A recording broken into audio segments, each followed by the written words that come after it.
Buenas tardes. We're going to start right now. Good afternoon, everybody. Buenas tardes a todos. Gracias, en primer lugar, por estar aquí hoy con nosotros. Tenemos, y hay que empezar por ahí, algún problema de tiempo. Por eso voy a casi dar la palabra directamente al señor Orr, que nos acompaña, porque él nos va a hacer una introducción y es él precisamente el que nos va a tener que dejar pues al principio o muy pronto, porque tiene otras obligaciones, tiene otras responsabilidades que atender esta misma tarde. Pero quiero hacer, antes de cederle la palabra, una breve introducción del señor Orr. El señor Orr es Assistant Secretary General en Naciones Unidas y es el actual responsable del equipo especial de Naciones Unidas para la aplicación de la Estrategia Global de Naciones Unidas contra el terrorismo. En esa condición tenemos el honor de tenerle aquí con nosotros esta tarde. Él va a hacer, como dicen en inglés, un opening statement para ya provocar la primera ronda de preguntas y respuestas, que él quiere quedarse para contestar al menos a algunas de ellas. Y antes de eso, la señora Sonia Ramos, que me acompaña aquí a mi izquierda, que es directora general para el apoyo de las víctimas del terrorismo en el Ministerio del Interior de España, también va a hacer otra breve intervención de apertura. Ahí tendremos un pequeño coloquio y luego procederé a la presentación de los demás ponentes que nos acompañan para seguir o proceder conforme a lo que sería, digamos, una secuencia más normal de este acto. Sin más preámbulos, Mr. Orr, you have the floor. Thank you very much. It's a great pleasure to be here this afternoon. I'm here in my capacity as the chair of the Counterterrorism Implementation Task Force, but if I might say also in my chairmanship of the working group on support for victims as part of that task force. This is a labor of love. The fact is that we work on all the policy surrounding countering terrorism, but there's no part more important, more human, or more pressing than the issue of how victims are supported or not supported today, and what we need to do to improve that. I'd like to thank, first of all, our hosts here in the Instituto Cervantes and the government of Spain, but also the Fundación Víctimas del Terrorismo and the Fundación Miguel Ángel Blanco, as well as my own Counterterrorism Implementation Task Force Office. This is a partnership that I think we've found, if there's anything that does produce real results in this field, it's when we partner with different kinds of organizations, and here civil society is a key partner alongside governments. I'm very delighted that we have a range of experts on this panel. This is an issue that is not unidimensional. In fact, it has many dimensions to it, and I think where you sit may determine in many cases where you stand on an issue. Here I think it's important that we hear the full complexity of voices to be able to understand both the complex parts of this equation and the very simple parts. I would like to start with a quick reminder of where we are on this. I think it's safe to say that we achieved agreement among all member states of the UN in the year 2006 as part of the global strategy to have a focus on victims of terrorism. But that's where it stayed for a long time, an agreement to focus on. When it came down to what can we do and what do we need to do, it was much more difficult. I think here, if there's anything that I've learned in working with victims of terrorism, and we're very honored here today to have Carrie Lamack, who's been one of our key partners at the UN in helping to organize groups of victims around the world. It's that really all that we need to do is support them and get out of the way. The fact is, victims have plenty to say and have plenty of ideas about what is needed for their support. But I only facetiously say and get out of the way because clearly governments and international organizations like the UN do have an important role to play as well. We need to be able to give victims a chance to express themselves and have a say in the policy-making process. But we also need to empower victims. I think it's safe to say that anyone who has suffered from a terrorist attack, either directly or having lost a member or been affected in your family, that this is something that is not only physically challenging, but feeling like you can get back into the heart of the discussion can be quite challenging. As we've worked with a number of victims, it has been extremely heartening to see as they have been able to engage the broader community, that it's not only had a huge impact on the policy-making process, but also in many cases in their own lives of being empowered to take control of their own destinies again.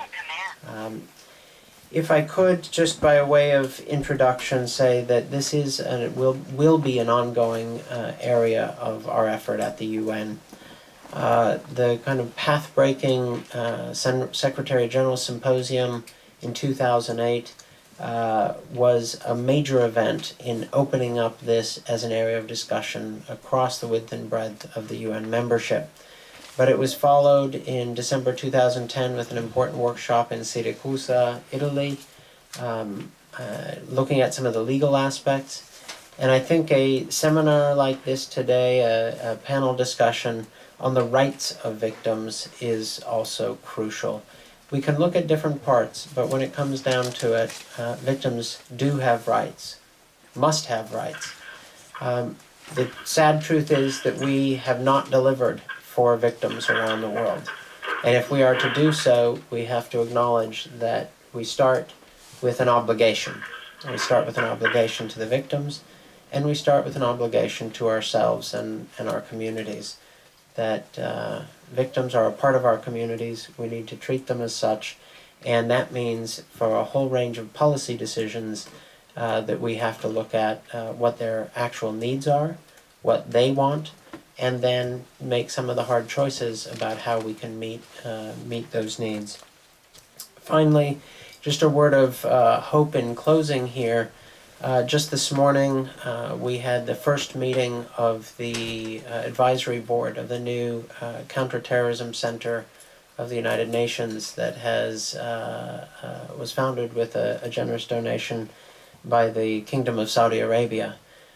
We had 20 key countries around the table talking about what the agenda should be for this center, and I will tell you, victims' issues ranked very high on just about every list.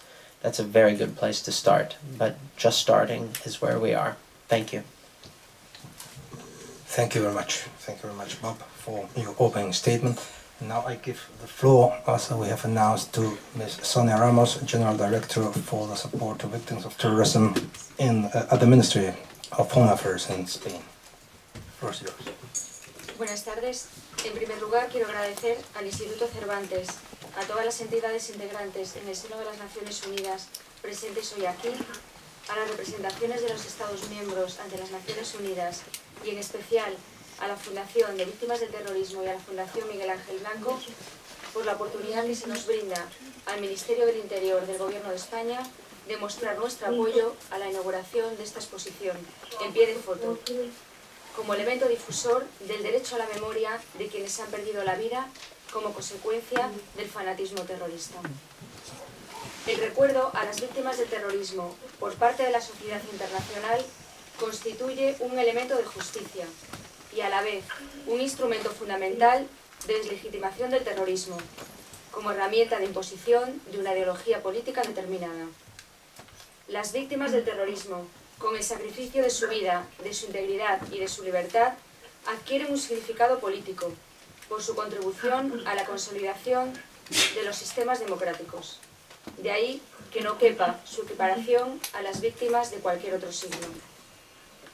Los Estados de la comunidad internacional deben adquirir el compromiso de avanzar hacia el reconocimiento de unos derechos específicos a favor de las víctimas del terrorismo, que permitan su reparación ética, política, social y jurídica. El Estado español, y con él la sociedad española, ha dado importantes pasos en esta dirección. Primero, con la aprobación de la Ley 29/2011 de 22 de septiembre, de reconocimiento y protección integral a las víctimas del terrorismo.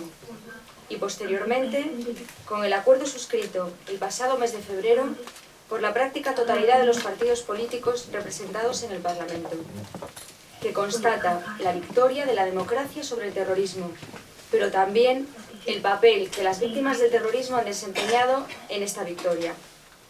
El citado acuerdo destaca el compromiso con las víctimas del terrorismo para salvaguardar la memoria y la verdad, defender la dignidad y hacer justicia a todas las personas que han sufrido la violencia terrorista. Creemos que este debe ser el camino a seguir en la consolidación de los sistemas democráticos.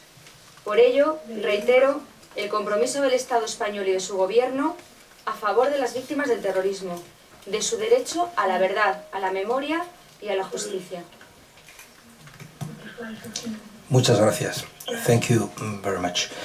So, in order to take advantage of Mr. Orr's presence here, because he will have to leave soon, we are going to open up well, the floor to you for questions and comments if you would like to make such. Before we go ahead afterwards with the presentation of the rest of the eminent panelists who accompany us this afternoon here, and to proceed more regularly.